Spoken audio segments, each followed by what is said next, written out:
Hello guys, and today I'm going to teach you how to make some checkpoints for your game in Roblox Studio. Okay, first of all, what you want to do is just open up Roblox Studio and then go to the model tab and then go to advanced, and then if you see a blue and red cog, click that, and then you should insert the team service, because basically um teams are what allow you to create different teams for your game. Like, say for example, in Jailbreak, there's the criminals and the police. Those are just different teams. You can also use teams for checkpoints in an obby. Okay, then what you want to do is just insert a checkpoint into the workspace. So just press the plus icon and then search spawn location and then click that. And you can delete the decal if you don't like it, but it doesn't really matter. And basically what you want to do is insert a team into the teams folder, because that will be uh your spawn. Like, you want a team for your spawn. Okay, so then you go and click on the spawn location, and then you go down, and then you should see there should be, like, it says teams in it, the properties window. And then what you want to do is untick neutral, because basically if neutral is ticked, then this means that any person from any team can spawn on this checkpoint, and you don't want that happening. Like, if you like say for example, you don't want someone when they join your obby to spawn at the last checkpoint. So you want that unticked.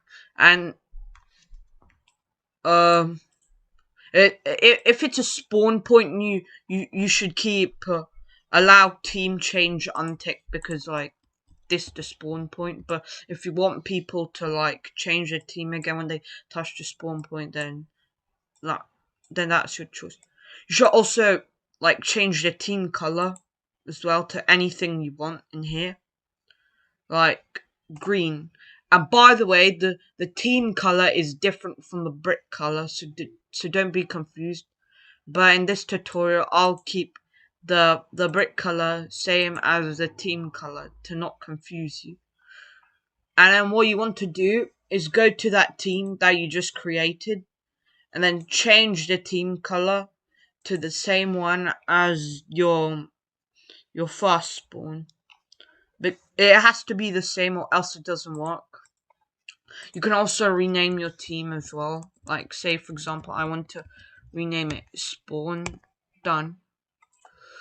Okay, and what we want now is a different uh, like spawn in the a spawn location in the workspace, because we want to make one our checkpoint. So basically, duplicate it using Control D, and change the brick color to the one you want. Now I'll change it to really red, and I'll change the team color to really red as well. And tick allow team change, because you want the person to be able to change their team to the checkpoint. Like, I'll name this one the checkpoint. Checkpoint.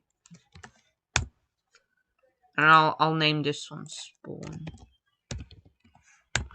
And then what you want to do is insert another team into the teams folder.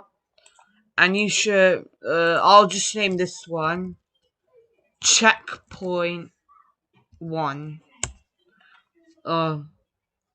And then, since that team color for that is really red. I'll change the team color for this to really red. And you want to untick auto assignable for this team. But you should keep it ticked for the spawn, because auto assignable is basically like the game chooses like where the player should spawn, and you don't want players to be spawning in random locations. So you should only make the spawn team auto assignable, not the checkpoint team. Okay, now I'll click the run button.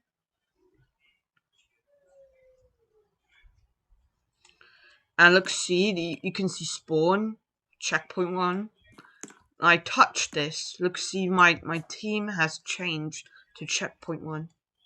I hope you guys liked this video. Like and subscribe if you haven't already, and comment down below what you enjoyed, and goodbye.